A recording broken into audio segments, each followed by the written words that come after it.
Peer না হলে vote হবে না। পিয়ার দিয়ে কি ইসলাম কায়েম হবে?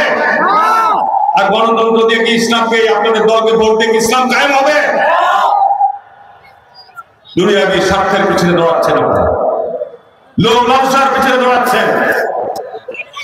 আল্লাহ পাক, আল্লাহ রাসূল এবং আল্লাহ সাহাবীরা আমাদের যে সুনির্দিষ্ট নিশানা দেখে গেছেন, এর বাইরে অন্য কোন দাওয়াতি কার্যক্রম বিদআতি কাজ। ইসলামের দাওয়াত আল্লাহ রাসূল এবং সাহাবীরা যে পথে দেখিয়েছেন, আল্লাহ রাসূল পরিষ্কার বলছেন হাদিসের মধ্যে যে আমার দেখানো পথের বাইরে তোমরা অন্য পথ সন্ধান করবে, যারা করবা তারা আমার উপর। এটা আমি আপনার হাদিস থেকে বলছি।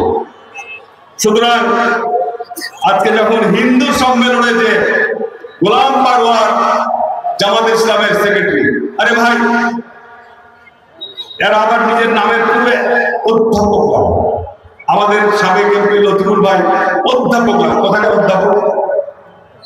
ব্যাখ্যায় বক্তৃতা দিবেন, দিয়ে জানাবেন কোথাকার অধ্যাপক। আমি 91 সাল থেকে দেখি যে লতিফুর রহমান লেখা অধ্যাপক লতিফুর রহমান কোথাকার অধ্যাপক, গোলাম পারওয়ার কোথাকার অধ্যাপক, গোলাম আজম কোথাকার অধ্যাপক। একটা ডিগ্রি কলেজে, একটা ইন্টারমিডিয়েট কলেজে, বেসরকারি কলেজে সারা জীবন যদি চাকরি করে অবসরে যান, কোনদিন অধ্যাপক হতে পারবেন না। সরকারি কলেজে যারা পিএসসি দিয়ে সরকারি কলেজে তারাই হতে পারে না। আপনি তো 91 সালে কলেজেরই কোনো শিক্ষকই ছিলেন, একটা নন এমপিও হয়নি। সুতরাং ইসলামিক দলের পরিচয় দিচ্ছেন, কথাবার্তার মধ্যে কিন্তু অসফলতা থেকে যাচ্ছে।